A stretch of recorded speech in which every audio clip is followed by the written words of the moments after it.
दोस्तों ये कहानी उनके लिए है जिनका भरोसा टूट गया है। दोस्तों किसी ने बड़े कमाल की बात कही है कि इस दुनिया में किसी को डर है कि ऊपर वाला देख रहा है और किसी को भरोसा है कि ऊपर वाला देख रहा है। आपके लिए एक छोटी सी कहानी है। कहानी एक अमीर इंसान की है जिसके पास बहुत सारा पैसा था, लेकिन वो ऊपर वाले को मानता था, जमीन से जुड़ा हुआ था, बार बार ऊपर वाले को धन्यवाद करता था इस जिंदगी के लिए, हर पल के लिए, हर स्वास्थ्य के लिए। एक बार घूमने के लिए गया हुआ था, समंदर के किनारे घूम फिर लिया। उसे लगा कि थोड़ा समुद्र में जाते हैं, बोट लेकर के घुमाते हैं, तो उसने एक नाव किराए पर ली, नाव लेकर के निकल पड़ा। थोड़ी ही अंदर गया कि तूफान आ गया। तूफान इतना तेज था कि इसकी नाव तहस नहस होने लगी। फटाफट उसने लाइफ जैकेट डाल लिया और समुद्र में कूद गया। तैरता रहा। कुछ घंटों के बाद एक टापू पर पहुंचा। जब वहां पहुंचा तो सबसे पहला काम इसने किया, आसमान की तरफ देखा, ऊपर वाले को धन्यवाद दिया और कहा कि आपने मेरी जिंदगी बचा ली, वरना उस तूफान में तो आज खत्म हो जाता। अब आपने मुझे बचाया है, अब आप ही आगे का रास्ता दिखाएंगे, मुझे आप पर पूरा भरोसा है। ये बोल करके इसको समझ में आ गया कि अब यही रहना है, तो उसी टापू पर रहने लगा। भूख लगने लगी, क्या करे, तो जंगल था। वह टापू पर ढूंढा तो इसको फल मिल गए, फल खा लिए। यही इसका रूटीन हो गया। 10-15 दिन तक वहाँ पर रुका हुआ था। रोजाना ऊपर वाले से प्रार्थना करता था कि किसी को भेज दो मेरी मदद करने के लिए, मुझे यहाँ से ले जाने के लिए, और मुझे भरोसा है कि आप भेजोगे। इसका कॉन्फिडेंस थोड़ा कम हो रहा है। ऐसा लग रहा था कि पता नहीं क्या होगा, लेकिन ऊपर वाले पर जो भरोसा था वो इसका कायम था।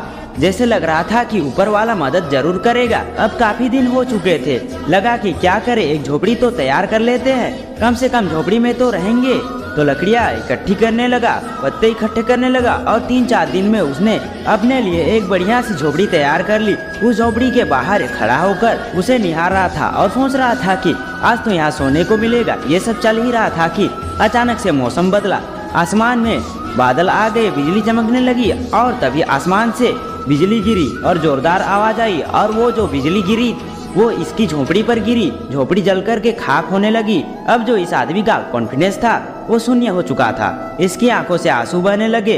बैठकर सर पर हाथ रख लिया और बोलने लगा, एक झोपड़ी मैंने तैयार की और ऊपर वाले आपने उसको भी जला दिया। ऊपर वाले को कोसने लगा। इसका दिमाग खराब हो गया कि क्या हो गया। तभी इसको सुनाई दी किसी की आवाज। समुद्र किनारे 2 लोग खड़े थे, नाव लेकर के आए थे, छोटी सी, और इसे बुला रहे थे कि आ जाओ, हम आपको लेने आए हैं। जब भी उनके पास में पहुंचा तो उन्हें बताया कि हमने दूर से देखा टापू पर एक झोपड़ी जल रही है। हम समझ गए कि कोई यहाँ पर जो अपनी झोपड़ी जला करके हमें इशारा कर रहा है कि मेरे पास आओ, मेरी मदद करो। ये झोपड़ी जल्दी देख करके हम आपकी मदद करने के लिए आए। जहाँ उन लोगों ने कहा कि इस अमीर आदमी ने एक बार फिर ऊपर वाले की तरफ देखा, आसमान की तरफ देखा, और माफी मांगने लगा कि माफ करना भगवान, मुझे लगा था कि मेरी झोपड़ी आपने जला दिया। आपने मेरी झोपड़ी इसलिए जलाई ताकि किसी को इशारा मिल जाए कि उसे यहाँ आना है मेरी जान बचाने के लिए। आपने तो झोपड़ी इसलिए जलाई ताकि मेरी जान बच सके, मुझे आगे का रास्ता दिख सके। मैं पागल था, मैं मूर्ख था जो आपको कोसने लगा था। आपने तो अभी भी मेरा साथ नहीं छोड़ा है। आप हमेशा मेरे साथ देते रहना। दोस्तों कहानी बहुत छोटी सी है, लेकिन कहानी बहुत ही बड़ी बात सिखाती है, खास करके उन लोगों के लिए जिनको लगता है कि ऊपर वाला हमारे साथ नहीं है, हमारे साथ नहीं दे रहा है। भरोसा रखिए, वो आपका साथ जरूर देगा, वो हमेशा आपके साथ है। बस यही आपसे इस कहानी के माध्यम से कहना चाहता था। एक बार फिर से कहूँगा, ऊपर वाले के आशीर्वाद के साथ, अपनी सच्ची मेहनत के साथ और अपनी फैमिली के प्यार के साथ करके दिखाओ कुछ ऐसा कि दुनिया करना चाहे आपके जैसा। दोस्तों आई होप कि ये वीडियो आपको अच्छी लगी होगी। मिलते हैं नेक्स्ट वीडियो में, तब तक के लिए बाय बाय, राधे राधे।